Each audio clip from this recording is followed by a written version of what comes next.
إلا بالله العلي العظيم. حسبنا الله ونعم الوكيل، نعم المولى ونعم النصير.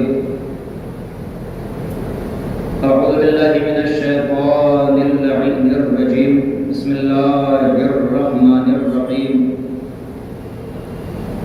الحمد لله رب العالمين والصلاة والسلام والتحية والإكرام على النبي الأمي المكي المدني القرشي الهاشمي الابتهامي مولانا مولى الثقلين محبوب رب المشرقين والمغربين جد الحسن والحسين أبي القاسم محمد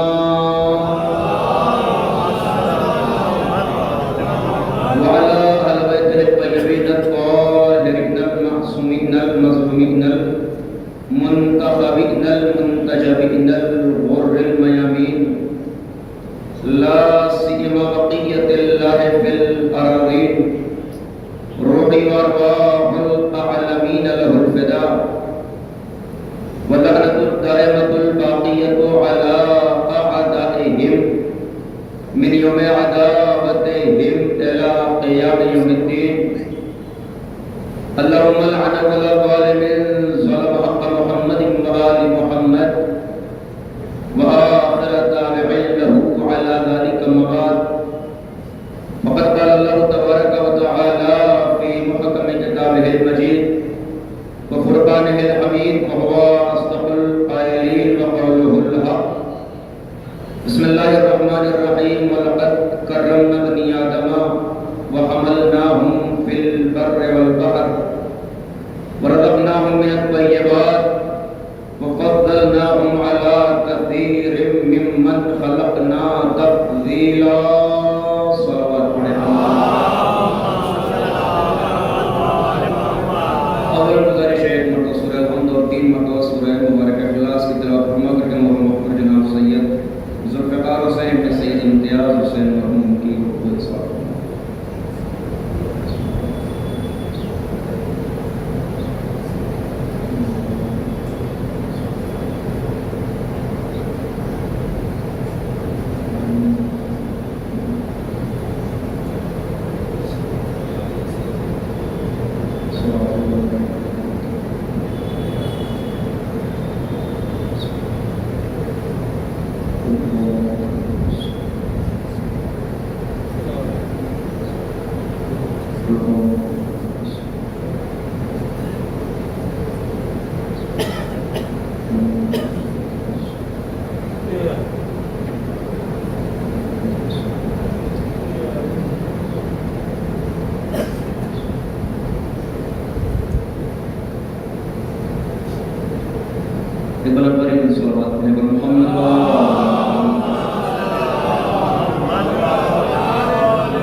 مسلسل ہر عزادار، ہر ماتمدار، ہر تعزیہ دار ہر حسینی کی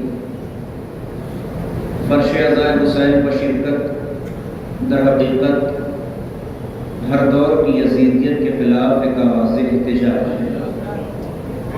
یہ مجالس، یہ فرش عزا، یہ جلوس عزا، اسے فقط ہم ایک مجلس نہ سمجھیں، اسے فقط ہمیں جلوس نہ سمجھیں، بلکہ حقیقت میں یہ ایک ایسی آواز ہے جو ہر دور میں حریت مزاج ذہنوں کو حسین سے قریب لاتی ہے. یہ ایک ایسی آواز ہے جو ہر زمانے میں، ہر صدی میں، ہر دور میں، ہر شہر میں، ہر ملک میں برپا ہوتی رہی ہے اور برپا ہوتی رہے گی. اس لیے کہ جن واقعات کو زمانے والے رقم کرتے ہیں وہ ختم ہو جاتے ہیں، مگر جس واقعے کی حفاظت خدا کرتا ہے وہ باقی رہتا ہے. زمانہ محو حیرت ہے، زمانہ پریشان ہے، زمانہ آج بھی یہ سوچ رہا ہے، اس خیال میں گم ہے کہ آخر واقعہ کربلا میں ایسی کون سی کیفیت ہے، ایسی کون سی سچائی ہے، ایسی کون سی حقیقت ہے کہ زمانے کے واقعات مٹ گئے مگر کربلا کا واقعہ آج بھی باقی ہے۔ زمانے میں بہت سارے داستانوں نے جنم لی، بہت سارے واقعات رونما ہوئے، لیکن تاریخ شاہد ہے کہ جیسے جیسے زمانہ آگے بڑھا ویسے ویسے واقعات فنا کی گھاٹ اتر گئے، جیسے جیسے زمانہ آگے بڑھا ویسے ویسے واقعات ختم ہو گئے، مگر تنہا واقعہ کربلا وہ واقعہ ہے کہ جیسے جیسے زمانہ آگے جا رہا ہے ویسے ویسے واقعہ کربلا دلوں کو حکومت کر رہا ہے۔ محسوس فرمائیے گا، یہ سوال پیدا ہوتا ہے آخر ایسا ہے کیا کہ دنیا کے واقعات مٹ گئے، دنیا کے واقعات ختم ہو گئے، دنیا کے واقعات فنا ہو گئے، مگر جیسے جیسے تاریخ آگے بڑھی، جیسے جیسے زمانہ آگے بڑھا، جیسے جیسے داستان آگے بڑھی، ویسے ویسے یہ واقعہ لوگوں کے دلوں کا حاکم بنتا چلا گیا۔ کہ یاد رکھو، شاید ایک چھوٹا سا فرق یہ ہے، ایک فکرہ اس سے پہلے اور کہہ دوں، بھائی اتنا یاد رکھیے گا، دنیا کے واقعات مٹ گئے، کربلا کا واقعہ آج بھی باقی ہے۔ اور جو فرمائیے گا، دنیا کے واقعات ختم ہو گئے، کربلا کا واقعہ آج بھی لوگوں کے دلوں کو حکومت کر رہا ہے۔ اگر لفظ آسان کرو تو یوں کہہ سکتا ہوں، جن واقعات کو حکومت نے بچانا چاہا وہ ختم ہو گئے۔ محسوس فرمائیے گا، جن واقعات کو حکومت نے بچانا چاہا وہ مٹ گئے، جس واقعے کو حکومت نے مٹانا چاہا وہ آج بھی باقی ہے۔ نہیں غور کیا آپ نے، جسے حکومت نے بچانا چاہا وہ مٹ گئے، جسے حکومت نے مٹانا چاہا وہ آج بھی باقی ہے۔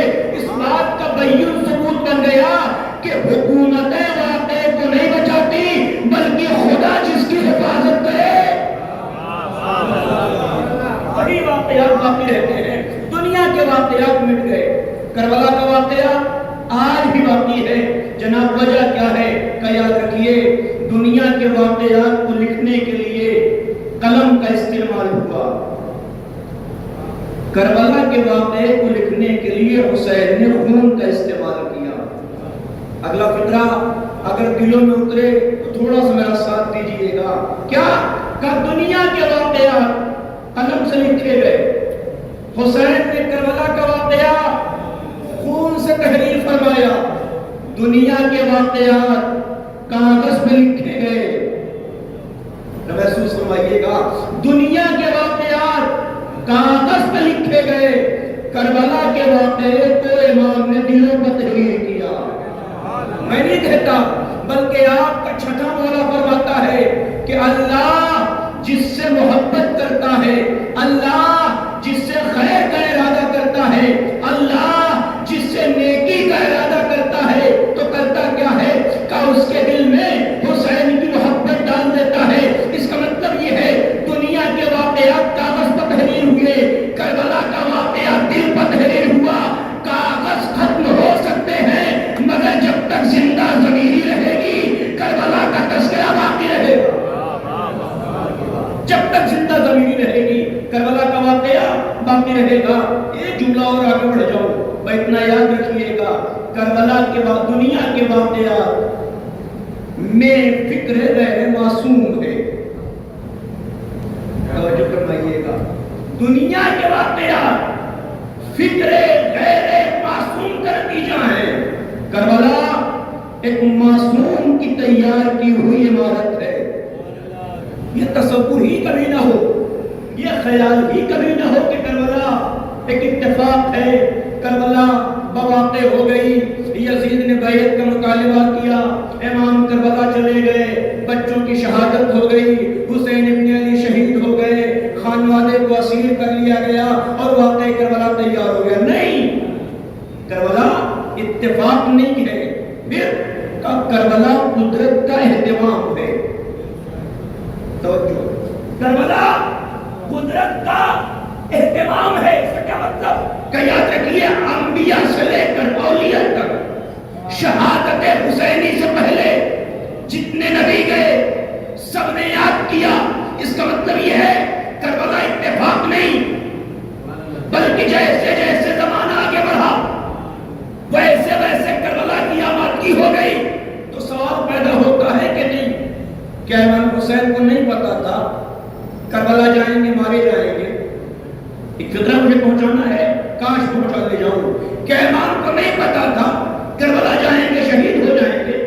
مولانا پتا تھا کہ امام کربلا جائیں گے تو شہادت ہے، امام کربلا جائیں گے تو مار دیے جائیں گے، امام کربلا جائیں گے تو بچوں کی بھی شہادت ہے، بیویوں کو اسیر کر لیا جائے گا. مولانا حکم شریعت یہ ہے کہ اگر کسی جگہ آپ کو یقین ہو کہ وہاں جان کا خطرہ ہے تو شریعت محمدی کہتی ہے اسی جگہ جانا حرام ہے. توجہ ہے آپ کی؟ کیا کا شریعت محمدی یہ کہہ رہی ہے کہ اگر کسی جگہ آپ کو اس بات کا یقین ہے کہ وہاں جان جا سکتی ہے تو آپ اس سفر کو طے کر دیجئے، وہاں نہ جائیے، اور اگر چلے بھی گئے ہیں تو کچھ دیر کے لیے مذہب چھپا لیجئے. کیوں؟ کہ اس لیے کہ جان کا بچانا واجب ہے. مولانا جب امام کو پتا تھا تو امام گئے کیوں؟ سوال بڑا اچھا ہے کہ جب امام کو پتا تھا تو امام گئے کیوں؟ یاد رکھو کہ ابراہیم کو نہیں پتا تھا کہ بیٹے کے گلے پہ چھری چلانا ہے. تو ساتھ دیجئے گا، کیا ابراہیم کو نہیں پتا تھا بیٹے کے گلے پہ چھری پھیرنا ہے؟ کا پتا تھا. یہ بتائیے کیا شریعت میں یہ جائز ہے کہ بیٹے کے گلے پہ چھری پھیر دی جائے؟ جو ہے آپ کی کیا شریعت میں جائز ہے؟ کیا جائز نہیں ہے؟ کہ ابراہیم نے چھری پھیری کیوں؟ کہ آپ کو نہیں پتا یہ ابراہیم نہیں پھیر رہے ہیں، حکم خدا پہ عمل کر رہے ہیں. اور فرمائیے گا یہ ابراہیم فقط چھری نہیں پھیر رہے ہیں، حکم خدا پہ عمل کر رہے ہیں. تو مجھے کہنے دو اگر ابراہیم حکم خدا پہ عمل کر رہے ہیں تو حسین اپنی مرضی سے نہیں جا رہے ہیں، خدا کے حکم پہ عمل کر رہے ہیں. لے کے گئے بیٹے کو میدان مینا تک پہنچے، بیٹے کو لٹایا، گلے پر چھری رکھی. توجہ فرمائیے گا، بیٹے کو لٹایا، گلے پر چھری رکھی. شریعت ہے، قرآن ہے، روایتیں علماء سے آپ سنتے رہتے ہیں.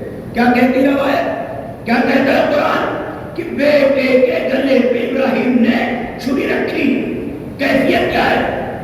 آنکھوں پر پٹی ہے، بیٹے کے گلے پر چھری ہے. محسوس فرمائیے گا، آنکھوں پر پٹی ہے، بیٹے کے گلے پر چھری ہے. یہ بتائیے رکھی تو بیٹے کے گلے پر گئی، چھری چلی کہاں؟ رکھی تو بیٹے کے گلے پر گئی، چھری چلی کہاں؟ ساری امت مل کر کے ایک ہی جواب دیتی ہے، مولانا رکھی بیٹے کے گلے پر گئی، چلی ڈمبے کے گلے پر. نہیں غور کیا آپ نے؟ رکھی بیٹے کے گلے پر گئی، چلی ڈمبے کے گلے پر. اب صاحبان شعور بیٹھے ہیں، اگر جملہ پہنچ جائے تو محسوس فرما لیجئے گا، رکھی بیٹے کے گلے پہ، چلی ڈمبے کے گلے پر. یہ بتائیے چھری رکھنے اور چھری چلنے میں کتنا وقت لگتا ہے؟ جو ہے آپ کی چھری رکھنے اور چھری چلنے میں کتنا وقت لگتا ہے؟ کتنا فاصلہ ہے؟ کم عمر کوئی فاصلہ نہیں، چشمے صدر کا معاملہ ہے. ادھر چھری رکھی گئی، ادھر چھری چل جاتی ہے. رکھی بیٹے کے گلے پر، چلی دمبے کے گلے پر. ہر مسلمان مانتا ہے، ہر اللہ والا مانتا ہے، ہر رسول والا مانتا ہے، سنت ابراہیمی پہ عمل بھی کرتا ہے، بقرہ عید کے دن قربانی بھی کرتا. میں نے کہا کیوں؟ کہ رکھی بیٹے کے گلے پر، چلی دمبے کے گلے پر. میں نے کہا اتنی دمبا آ گیا، کہ خدا نے بھیج دیا تو دمبا آ گیا. میں نے کہا یاد رکھو دمبے کے آنے کا یقین ہے، حسنین کے لباس کے آنے کا.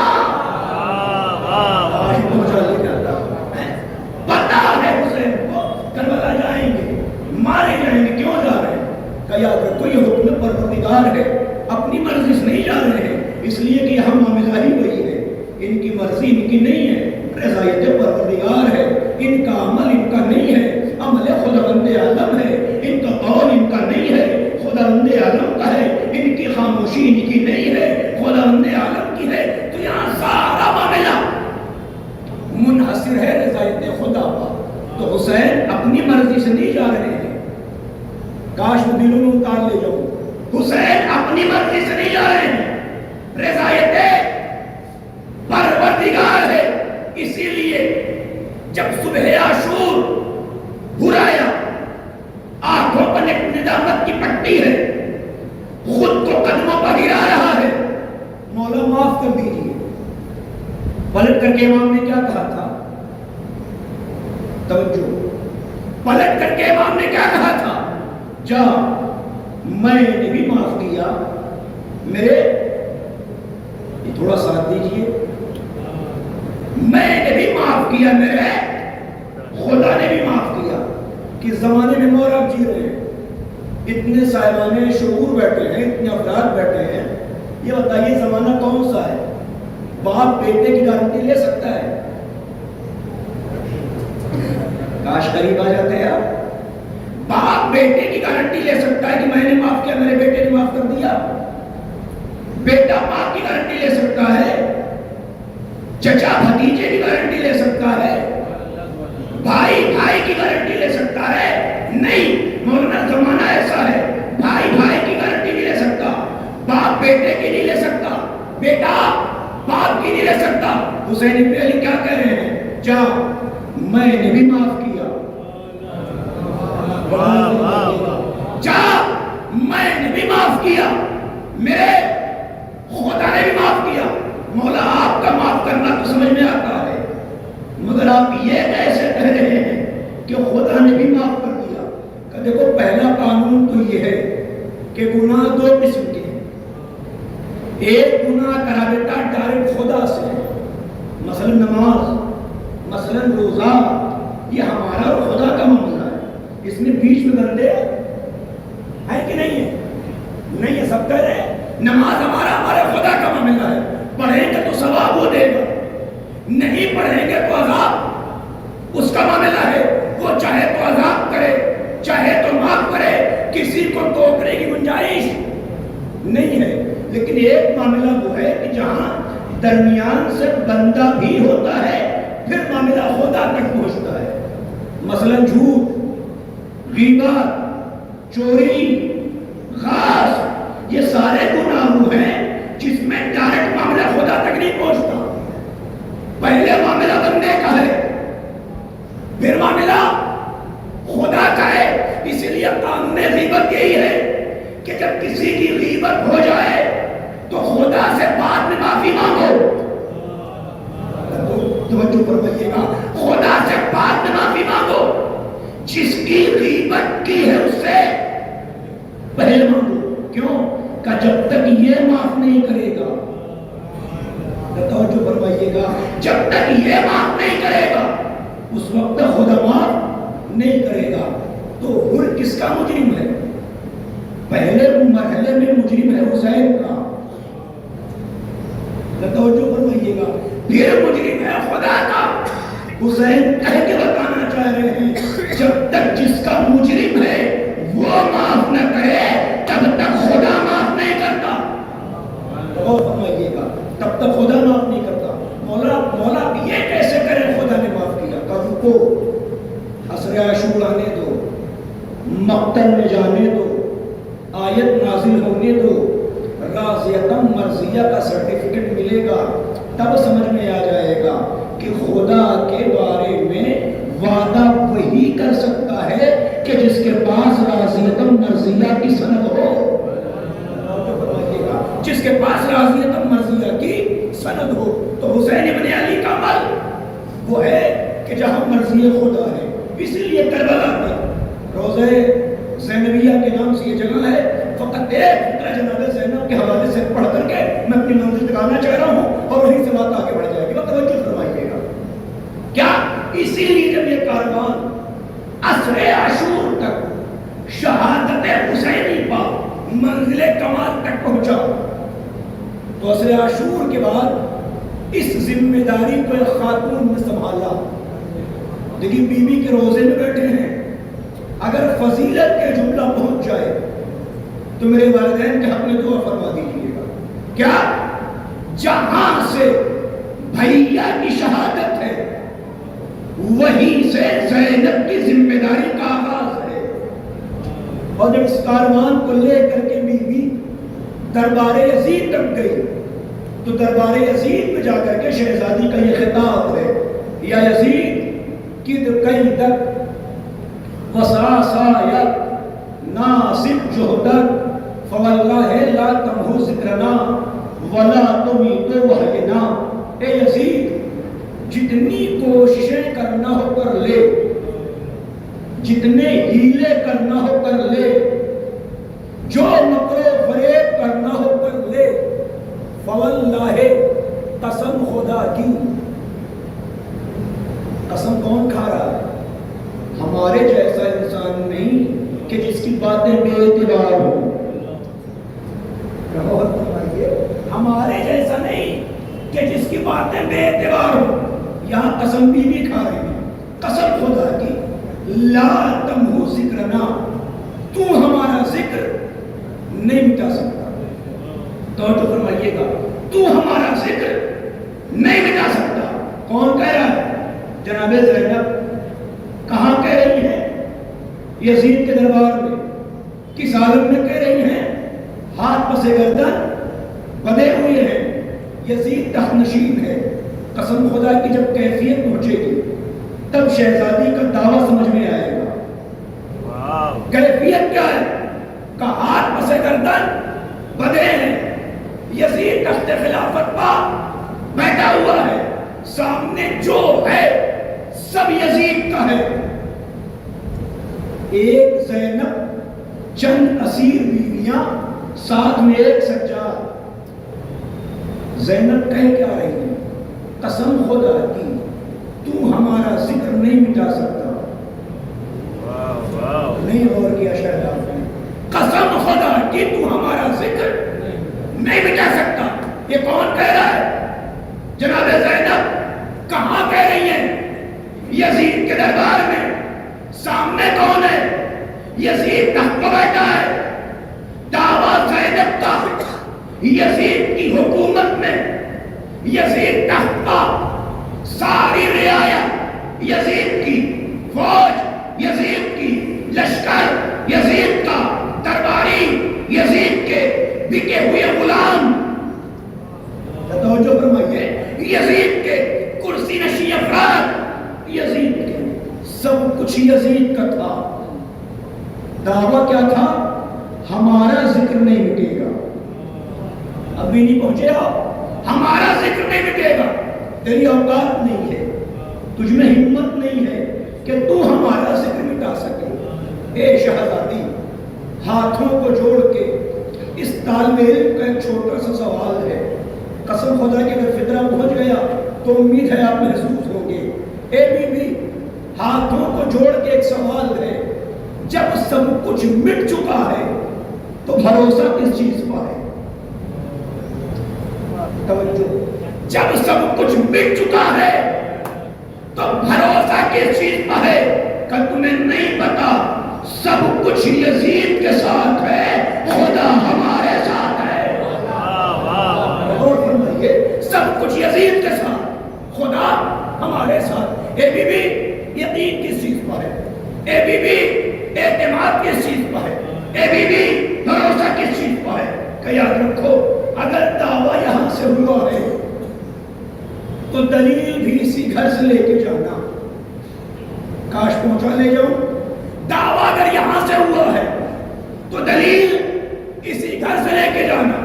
تاریخ کہتی ہے امام سجاد نے خطبہ دیا, اپنی فضیلتوں کا اعلان کرتے ہوئے کہا, اوتینا ستن العلم والحلم والسخاوت والشجاعت والفصاحت والمحبت فی قلوب المؤمنین. اللہ نے ہمیں 6 چیزیں دی ہیں. غور فرمائیے, یہ کون کہہ رہا ہے؟ آپ کا مولا کہہ رہا ہے. کیا کیا دیا ہے؟ علم ہمارے پاس، حلم ہمارے پاس، سخاوت ہمارے پاس، شجاعت نے غور کیا۔ یہ کون امام کہہ رہا ہے جسے دنیا بیمار سمجھتی ہے؟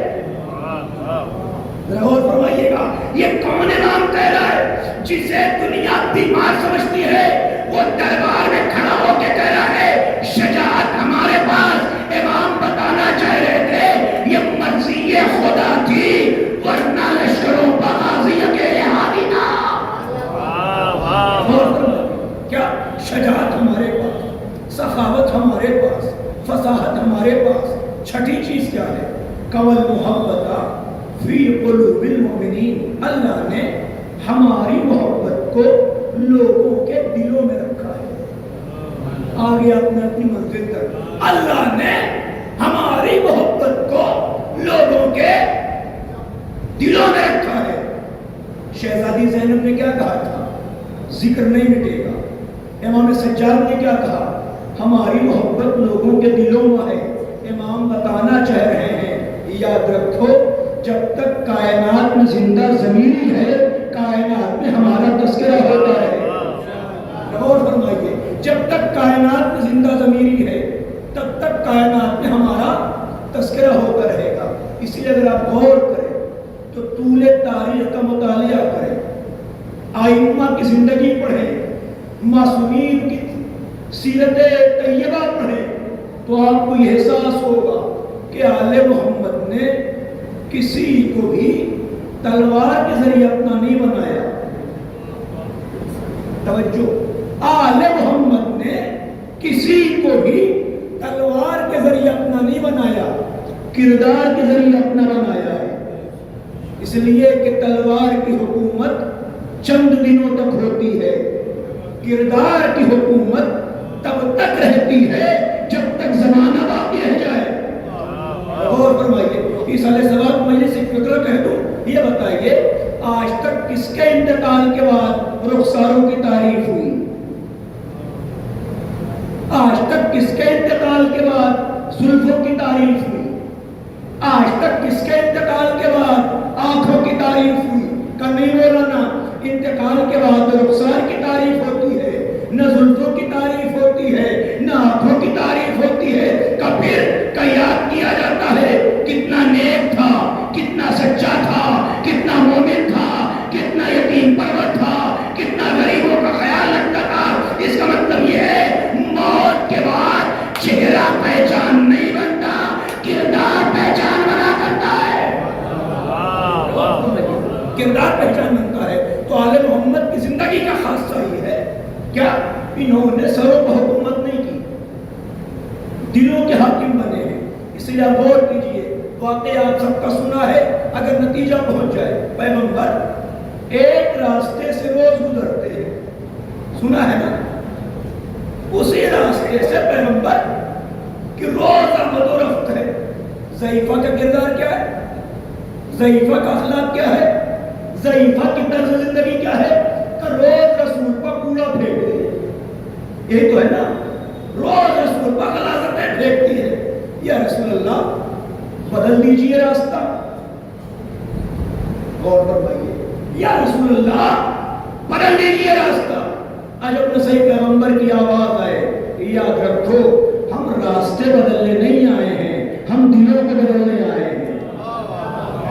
بیدار ہو کے سنیے گا، ہم راستوں بدلنے نہیں آئے، ہم دلوں کو بدلنے آئے ہیں۔ تاریخ کہتے ایک دن ایسا آیا، ضعیفہ بیمار پڑی، نہیں پڑھتا تفسیر، ضعیفہ بیمار پڑی، پیغمبر عیادت کو گئے۔ اب جب پیغمبر نے عیادت کی تو تاریخ کہتی ہے کہ عیادت کا اثر ضعیفہ پر یہ ہوا کہ ضعیفہ کا مذہب بدل گیا، ضعیفہ کا دین بدل گیا، ضعیفہ کا شخصیت بدل گئی۔ نہیں، آپ نے غور نہیں کیا، اگر راستہ بدل دیتے تو دل نہ بدلتا، راستہ نہ بدل کر کے دل بدل کر کے بتایا۔ یاد رکھو راستوں کو بدلنے والے اور ہیں، دلوں کو بدلنے والے اور ہیں۔ غور فرمائیے گا، راستوں کو بدلنے والے اور دلوں کو بدلنے والے اور ہیں۔ آل محمد نے کبھی راستے نہیں بدلے، اس لیے کہ کا راستہ غلط ہو. راستہ غلط ہے جو باطل کے راستے پر چلے، مگر آل محمد کا راستہ ہی حق کا راستہ ہے. یہی حق ہے، یہی حقیقت ہے، یہی سچائی ہے، یہی سب کچھ ہے. راستہ نہیں بدلا. یہ تو پیغمبر کی زندگی ہے. آئیے ایک قدم اور آگے بڑھو، مگر آگے بڑھنے سے پہلے فطرہ کو یاد رکھیے. اگر زمانے میں بدلنا ہے کسی کو، زمانے میں تبدیل کرنا ہے کسی کو، تو اتنا یقین رکھیے گا زمانے یوں ہی نہیں بدلتے. زمانے کو بدلنے سے پہلے لہجہ بدلنا پڑتا ہے. مجھے نہیں پتا جملہ کہاں تک پہنچا، جہاں پہنچ گیا سلامت رہے. زمانے کو بدلنے سے پہلے لہجہ بدلنا پڑتا ہے، اس لیے کہ لہجے کی سختی اپنوں کو غیر بناتی ہے. آج پہنچ جاتا میں. لہجے کی سختی اپنوں کو غیر بناتی ہے، لہجے کی نرمی غیروں کو اپنا بناتی ہے. لہجے کی سختی اپنوں کو غیر بناتی ہے، لہجے کی نرمی غیروں کو اپنا بناتی ہے. تاریخ شاہد ہے. آپ کا دوسرا مولا مدینے میں موجود ہے. شام کا ایک شخص آیا اور جیسے ہی مدینے پہنچا اور اس کی نگاہ آپ کے دوسرے مولا کو پڑی، اس نے فوراً ہی امام کو برا بھلا کہنا شروع کیا، امام پر سب کو شتم کرنا شروع کیا. اب جب وہ امام کو برا بھلا کہہ رہا تھا، میرے جیسا ہوتا کیا کرتا؟ میں اپنے پر رکھ کے بات کروں. میرے جیسا ہوتا کیا کرتا؟ اگر وہ ایک جملہ کہتا تو چار ہم بھی کہنے کی کوشش کرتے، اس لیے کہ اگر اس کے منہ میں زبان ہے تو ہمارے پاس بھی بولنے کے لیے زبان ہے. لیکن یاد رکھیے، کبھی کبھی خاموشی بولنے سے زیادہ بہتر ہوتا ہے. توجہ فرمائیے گا، کبھی کبھی خاموشی بولنے سے زیادہ بہتر ہوتی ہے. اسی لیے آپ کے مولا نے فرمایا، یاد رکھو جب تک تم بولتے نہیں الفاظ تمہارے غلام ہیں. جب تک تم بولتے نہیں الفاظ تمہارے غلام ہے. جب تم بول لیتے ہو تو تم الفاظ کے غلام ہو. اس لیے کہ انسان پہچانا ہی اپنی زبان کے ذریعے سے جانا جاتا ہے. اور مولا کا ہی جملہ ہے، بولو تاکہ پہچانے جاؤ. توجہ، کیا لہجے کی سختی اپنوں کو غیر بناتی ہے، لہجے کی نرمی غیروں کو اپنا بناتی ہے. تاریخ کہتی ہے آپ کا دوسرا مولا مدینے میں موجود ہے. ایک شخص آیا، اب جیسے اس کی نگاہ آپ کے دوسرے مولا پر پڑی، امام کو دیکھا، دیکھ کے امام کو برا بھلا کہنے لگا، امام پر سب کو شتم کرنے لگا. لیکن آپ کا مولا جو بالکل خاموشی سے کھڑا ہے. بولو، کب تک بولو گے؟ چلاؤ، کب تک چلاؤ گے؟ شور مچاؤ، کب تک مچاؤ گے؟ اکیلے ایک انسان کتنی دیر بول سکتا ہے؟ اکیلے ایک انسان کتنی دیر چلا سکتا ہے؟ بولو، کتنی دیر بولو گے؟ جب برا بھلا کہہ کے سب کو شتم کر کے خاموش ہو گیا، میرا مولا قریب گیا، جا کر کے شانوں پر ہاتھ رکھ کے میرا مولا کہتا ہے، مجھے محسوس ہوتا ہے تم پردیسی ہو، کھانا چاہیے؟ چلو تمہیں کھانا دیتا ہوں. یہ بتائیے انسان کی بیسک ضرورتیں کیا ہیں؟ کا بیسک 3 ضرورتیں ہیں، لباس، مکان، کھانا. یہ تو ہے نا، روٹی، کپڑا اور مکان. یہ 3 چیزیں ہیں جو بیسک ضرورتیں ہیں. روٹی مل جائے، کپڑا مل جائے، مکان مل جائے تو ظاہراً اور چیزیں خواہش ہیں. اس لیے کہ کبھی کبھی ہم فرق نہیں محسوس کر پاتے خواہش میں اور ضرورت میں. آپ کی خاموشی بتا رہی ہے کہ بات اہم ہے. کبھی کبھی ہم فرق محسوس نہیں کر پاتے خواہش میں اور ضرورت میں. یاد رکھیے گا، ضرورت الگ شے ہے. ایک فکرہ ہے، جہاں تک پہنچ جائے سبحان اللہ. ضرورت الگ شے ہے، خواہش الگ شے ہے. وہ اتنا یاد رکھیے گا، حج ضرورتوں کے پورا ہونے کے بعد ہے، خواہشوں کے پورا ہونے کے بعد نہیں ہے. نے کہا جہاں تک پہنچ گیا سلامت رہے. امام گئے، شانوں پر ہاتھ رکھا. رکھ کے میرے مولا نے کہا مجھے لگتا ہے تم پردیسی ہو، کھانے کی ضرورت ہے چلو کھانا دیتا ہوں، لباس کی ضرورت ہے چلو لباس دیتا ہوں، مکان کی ضرورت ہے چلو مکان دیتا ہوں۔ اب مسافر کو اس سے زیادہ اور کیا چاہیے؟ کھانا مل گیا، لباس مل گیا، مکان مل گیا۔ اب وہ امام کا چہرہ دیکھ رہا ہے، مولا میں نے تو آپ کے بارے میں کچھ اور سنا تھا کہاں کا؟ شام کا۔ مولا میں نے آپ کے بارے میں کچھ اور سنا تھا مگر حقیقت کچھ اور ہے، سنا کچھ اور تھا حقیقت کچھ اور ہے، سنا کچھ اور تھا حقیقت کچھ اور ہے۔ پھر جملہ پڑھ رہا ہوں، سنا کچھ اور تھا، سنا کچھ اور تھا، سنا کچھ اور تھا حقیقت کچھ اور ہے۔ اس کا مطلب یہ ہے سنی سنائی باتوں پہ بھروسہ نہ کرو جب تک حقیقت کا علم نہ ہو جائے۔ سنا کچھ اور تھا حقیقت کچھ اور ہے۔ مولا کلمہ پڑھوائیے، آپ کا ہونا چاہتا ہوں۔ تاریخ کہتی ہے امام نے کلمہ پڑھوایا، وہ امام کا ہو گیا۔ نہیں غور کیا آپ نے، امام نے کلمہ پڑھوایا، وہ امام کا ہو گیا۔ ایک لہجے کی نرمی نے، میں تو اپنے جملے پہ دلیل دے رہا تھا، ایک لہجے کی نرمی نے بڑی آسانی سے غیر کو اپنا بنا لیا۔ امام بتانا چاہ رہے ہیں لہجے کو نرم کرتے چلے جاؤ، غیر تمہارا بنتا چلا جائے گا۔ ایک صلوات پڑھیں۔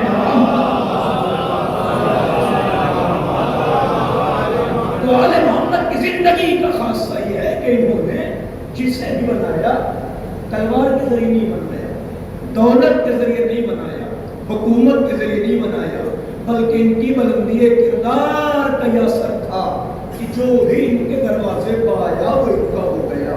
میرے عزیزوں، یہ زمانہ، یہ معاشرہ، یہ سماج جس میں ہم اور آپ جی رہے ہیں، ایک فطرہ میں اکثر مجلسوں میں کہتا ہوں، خصوصاً ایام اعظم اس کا خیال ہونا چاہیے۔ کیا کہ یاد رکھیے ہمارا کردار ہی غیروں کو اپنا بناتا ہے، ہمارا طریقہ حیاتی غیروں کو اپنا بناتا ہے، ہماری لائف اسٹائل ہی غیروں کو اپنا بناتی ہے، ہماری طرز زندگی ہی غیروں کا اثر رکھتی ہے۔ تو یاد رکھیے کم سے کم مجالس میں بھی ہمارا مزاج یہ ہو کہ کوئی غیر آئے تو اسے غیریت کا احساس نہ ہو۔ توجہ فرمائیے گا، کوئی غیر آئے تو اسے غیریت کا احساس نہ ہو، اس لیے کہ جس دن غیر کو اپنے پن کا احساس ہو گیا، توجہ، جس دن غیر کو، آخری فطرہ کہہ رہا ہوں، جس دن غیر کو اپنے پن کا احساس ہو گیا وہ خود بخود آپ کے دروازے کو آ جائے گا۔ آپ سوچتے ہیں کبھی کبھی نا کہ یہ حر صبح عاشورہ حسین تک آیا کیوں؟ اگر حسین کا کردار نہ ہوتا تو حر کبھی نہ آتا۔ غور فرمائیے گا، سخت ہے جملہ، اگر حسین ابن علی کا کردار نہ ہوتا تو حر کبھی یہاں تک نہ آتا۔ جب حر دشمن بن کے آیا تھا تو میرے کریم آقا نے پانی پلایا تھا۔ غور فرمائیے، جب دشمن بن کے آیا تھا تو کریم آقا نے پانی پلایا تھا۔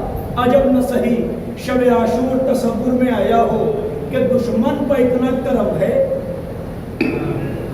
تو چاہنے والوں پر کرم کا عالم کیا ہوگا۔ حسین کی کریمی نے بھی پلٹ کر کے آواز دی، دشمن بن کے آئے تھے، پانی پلایا تھا، دوست بن کے آ جاؤ، تمہیں کوثر سے سیراب کر دوں گا۔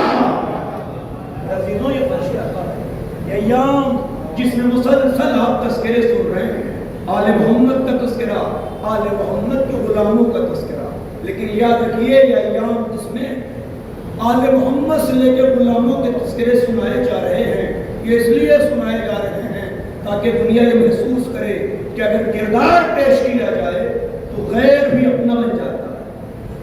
اگر حقیقت میں اسلام کا چہرہ دکھا دیا جائے، حقیقت میں حسین کی سیرت عمل کیا جائے تو یہ حسین کی سیرت غیروں کو اپنا بنانے کا ہنر رکھتی ہے۔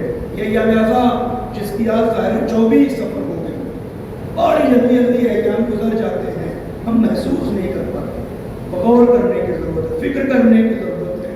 ہم نے کربلا پڑھی کتنی کربلا سمجھی گئی، اس لیے کہ پڑھنا اور ہے، سمجھنا اور ہے، معرفت کی گہرائی میں اتر کر کے کربلا کو دلوں میں اتارنا اور ہے۔ جو معرفت کی گہرائی میں اتر کر کے کربلا کو اپنے دلوں میں اتارتا ہے، تب وہ جا کر کے اس منزل کمال تک پہنچتا ہے کہ دنیا کی سپر پاور طاقتیں اس کے سامنے گھٹنے ٹیکتی نظر آتی ہیں۔ یاد رکھیے گا، یہ کمال یوں ہی نہیں ملتا، یہ فضیلتیں یوں ہی نہیں ملتی، یہ شرف یوں ہی نہیں ملتا، بلکہ شرف کو حاصل کرنے کے لیے مشکل راہوں سے گزرنا پڑتا ہے، سخت راستوں سے گزرنا پڑتا ہے، کردار کا سکہ لوگوں کے دلوں پر جمانا پڑتا ہے۔ آخری فقرہ کہہ رہا ہوں، گفتگو سمیٹ دی میں نے، یاد رکھیے اتنے لوگ بیٹھے ہیں، تو مجھے انصاف سے بتائیے مسلسل جتنی شہادتیں ہوئی، میں فقط ایک شہادت کا تذکرہ رکھوں، قاسم سلیمانی سے لے کر کے رہبر عزیز کی شہادت تک جتنی شہادتیں ہوئی، اب وہ چاہے حسن نصر اللہ کی ہو، چاہے ایت اللہ رئیسی کی ہو، جس کی بھی شہادت ہو، ہر شہادت پہ آپ کی آنکھیں نم ہوئی کہ نہیں ہوئی؟ توجہ فرمائیے گا، آخری فقرہ ہے، اگر دلوں میں بس جائے تو تحفہ سمجھ کے قبول کر لیجیے گا۔ آنکھیں نم ہوئی کہ نہیں؟ دل پریشان ہوا کہ نہیں؟ دل گھبرایا کہ نہیں؟ میرا سوال آپ سے ہے، یہ بتائیے ہمارے ملک تھے، ہمارے عزیز تھے، رشتہ دار تھے، قبیلے کے تھے، خاندان کے تھے؟ نہیں، نہ قبیلے کے، نہ خاندان کے، نہ رشتہ دار، نہ ہمارے ملک کے۔ مولانا اتنا یاد رکھیے گا، گریے کا تعلق، بزرگان بیٹھے ہیں، اگر جملہ حق ہو تو بولیے گا، گریے کا تعلق رشتے سے نہیں ہوتا، گریے کا تعلق احساس سے ہوتا۔ اگر جملہ سچ ہو تو بولیے گا، گریے کا تعلق رشتے سے نہیں ہوتا جناب، گریے کا تعلق احساس سے ہوتا ہے۔ جس سے احساس کا رشتہ جتنا زیادہ ہوگا، اس کی موت پہ گریہ اتنا زیادہ ہوگا، جس سے احساس کا رشتہ جتنا زیادہ ہوگا، اس کی موت پہ گریہ اتنا زیادہ ہوگا۔ اب ساری شہادتوں پہ آنکھوں کا نم ہونا اس بات کی دلیل ہے کہ کہیں نہ کہیں دل میں محبت ہے، جو کہیں نہ کہیں دل میں محبت ہے۔ اس کا مطلب یہ ہے ملک نہ ہو، رشتہ دار نہ ہو، عزیز نہ ہو، خاندان نہ ہو، تب بھی اگر راستہ خدا کا ہو تو دلوں میں محبت خدا پیدا کرتا ہے۔ تو مجھے جملہ کہنے دو، اگر ایک عام بندہ خدا کے راستے پہ چلا جائے تو محبت دلوں میں خدا پیدا کرتا ہے۔ اب سوال یہ نہ ہو کہ دلوں میں حسین کیوں ہے، دلوں میں حسین کی محبت کیوں ہے۔ اگر عام بندہ خدا کے راستے پہ چل دے تو دلوں میں خدا محبت ڈال دیتا ہے۔ تو جو خدا کے لیے جان قربان کر دے، اس کی محبت دلوں میں خدا راسخ کرتا ہے۔ یہ دلوں میں عشق حسین، یہ دلوں میں محبت حسین، یہ دلوں میں علی کی محبت کا ہونا، یہ سچ ہے کہ لطف خدا ہے، یہ کرم خدا ہے۔ آپ یہاں بیٹھے ہیں، فرش عذاب حاضر ہیں، آپ موجود ہیں، آپ کی موجودگی دکھے ہوئے دلوں کا ایک سہارا ہے۔ مگر عزیزوں، مجلس برسی قربان سے مجلس ہے، بیٹوں نے باپ کے نام کی فرش ہم بچھائی ہے، مگر یہ عزائے سرکار باپ اللہ ہے۔ بہت زیادہ کچھ پڑھنے کی ضرورت نہیں ہے، فقط ایک فقرہ کہنا کافی ہے کہ دنیا میں جب کسی کا باپ گزرتا ہے تو لوگ غم بانٹنے جاتے ہیں۔ دنیا میں جب کسی کا باپ گزرتا ہے تو لوگ غم بانٹنے جاتے ہیں۔ تنہا قریب ہے سجاد کہ جب باپ دنیا سے گیا تو لوگ غم بانٹنے نہیں آئے ہیں، غموں میں اضافہ کرنے آئے ہیں۔ اللہ اکبر، اللہ اکبر۔ بعض اداروں تاریخ نے کہتی ہے دنیا میں اگر کسی کا باپ گزر جائے نا تو لوگ تجہیز و تکفین کے لیے جمع ہوتے ہیں، پرسا دیتے ہیں، سروں پر دست شبت پھیرتے ہیں کہ بیٹا گھبرانا نہیں، باپ نہیں ہے تو ہم موجود ہیں۔ لیکن اللہ اللہ، وہ غریب سجاد کہ باپ کی شہادت کے بعد ہاتھوں میں ہتھکڑیاں، پاؤں میں میڑیاں، گلے میں توڑ، کمر ملنگا، جانتے ہو عالم کیا ہے؟ عالم یہ ہے کہ قافلہ اس راستے سے گزارا گیا جہاں شہداء کے بے گروہ کفن لاشیں. اللہ اکبر، اللہ اکبر. عزیزوں کبھی کبھی سوچا کرو، کبھی کبھی تصور کیا کرو کہ اگر کسی ماں کا جوان بیٹا دنیا سے چلا جائے تو چیزیں چھپا دی جاتی. جانتے ہو کیوں؟ اس لیے کہ ماں دیکھے گی تو برداشت نہ کر پائے گی. مگر ہائے 11 محرم جب لیلا کے سامنے اکبر کا لاشا، فروا کے سامنے قاسم کے لاش کے ٹکڑے، رباب کے سامنے اصغر بشیر. اللہ اللہ. تاریخ کہتی ہے جیسے ہی آپ کے غریب مولا کی نگاہ بابا کی لاشیں پکڑی نا تو چہرے کا رنگ متغیر ہو گیا. تاریخ کہتی ہے زینب آگے بڑھی، بڑھ کے ایک سوال کرتی ہے. میں یہ سوال سن لو، ایک فکرہ اور سن لو، مجلس تمام ہے. تاریخ کہتی ہے زینب نے کہا اے سجاد کیا عالم غربت میں تم بھی ساتھ چھوڑ دو گے؟ ایک بھی ماں باپا کا لاشا پہ گرو کفن. تاریخ کہتی ہے جیسی زینب نے بھائی کی لاش دیکھی، خود بھیا کے لاشے پر گرایا، ایک سوال کیا انتا اخ الحسین، کیا تمہیں میرے بھائی حسین ہو؟ اللہ اکبر. اے بہنوں والے بھائیوں، اللہ تمہاری بہنوں کو سلامت رکھے، اللہ تمہاری بہنوں کے مقدس سنوارے. تو میں تم سے ایک سوال کروں، انصاف سے بتاؤ آج تک کبھی ایسا ہوا ہے کہ بہن بھائی کو نہ پہچان سکی ہو؟ آج تک کبھی ایسا ہوا ہے کہ بہن بھائی کی لاشوں پر گئی ہو اور بھیا کو پہچان نہ سکی ہو؟ نہیں نہیں، بہنیں بھائیوں کو ضرور پہچانتی ہیں، لیکن ذرا سوچو زینب جیسی بہن، حسین جیسا بھائی. لیکن مقتل کہتا ہے کہ جب زینب بھیا تک گئی تو یہی سوال کیا کیا تمہیں میرے بھائی حسین کو؟ میں سمجھتا تھا یہ ہوا کیوں، لیکن جب تاریخ نے مقتل نے بتایا کہ جب حسین کا لاشا پامال ہوا تو لعین نے پچھلے ساس سے کہا آج میں نے لاشا ایسے پامال کیا حسین کی ماں بھی دیکھے گی تو پہچان نہ سکے گی. اللہ اللہ، لعین نے صحیح کہا، یہی تو وجہ تھی زینب پہچان نہ سکی. اللہ اکبر. عزیزوں چہروں کے ایام گزرے، تم نے حسین غریب کا تعزیہ اٹھایا، اللہ تمہاری عزا کو قبول کرے. بڑے فکرہ سن لو، مجلس تمام ہے. تاریخ کہتے ہیں جب یہ قافلہ رہا ہو گیا نا، رہائی کے بعد لٹے ہوئے تبرکات ملے، چھینی ہوئی چادریں ملی، کٹے ہوئے سر. پڑھ دینا بڑا آسان، مگر کبھی کبھی سوچا کرو کٹے ہوئے سر ملے. میں نے پڑھ دیا، آپ نے سن لیا. ایک سوال کروں گا آپ سے، خدا نہ کرے کسی جوان کا انتقال پردیس میں ہو، یہ بتائیے لاشا اسی دن آتا ہے؟ نہیں نا، کبھی کبھی ہفتے بعد، کبھی کبھی 10 دن بعد، 15 دن بعد. اگر ہفتے بھر بعد بھی لاشا گھر پہنچتا ہے تو گھر والوں کی کیا کیفیت ہوتی ہے؟ مائیں کیسے روتی ہیں، بہنیں کیسے گریہ کرتی ہیں، باپ کی کیا حالت ہوتی ہے؟ نہیں نہیں، محسوس کرنا ایک ہفتے بعد بھی اگر جنازہ گھر آئے نا تو والدین بہنیں بھائی برداشت نہیں کر پاتے. ارے ذرا سوچو تو صحیح، جب سال بھر کے بعد لیلا کو اکبر کا سر ملا، فروا کو قاسم ملا، رباب کو سر ملا، اللہ اللہ کیا کیفیت ہوئی ہوگی.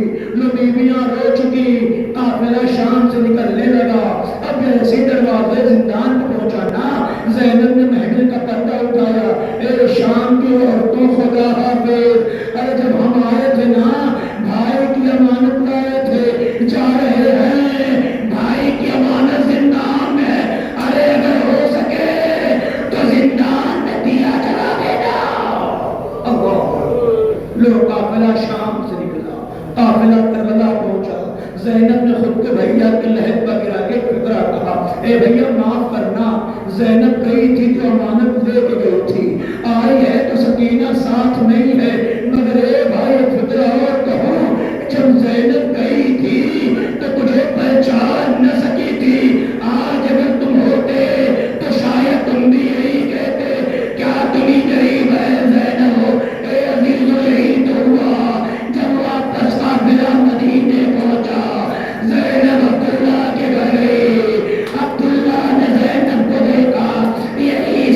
سوال کیا، اے بی بی آپ کون؟ زینب نے سوال کر لیا، اے عبداللہ تو مجھے بھی نہ پہچانا، میں تیری زینب۔ اے عبداللہ کا سفید چہروں پر جھریاں، قبر خمیدہ زینب۔ مسیح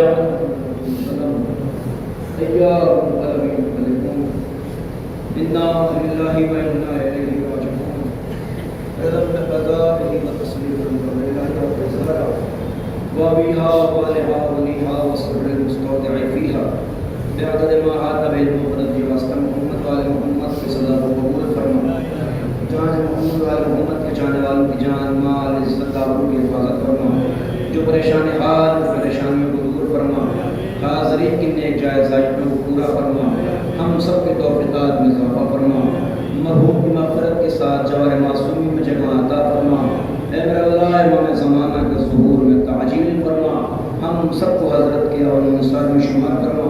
گزارش ہے ایک مرتبہ سورہ الحمد اور 3 مرتبہ سورہ مبارکہ اخلاص کے تلاوت فرما دیجیے۔ مرحوم ابو جناب سید الفقار حسین بن سید امتیاز حسین مرحوم کی روح کو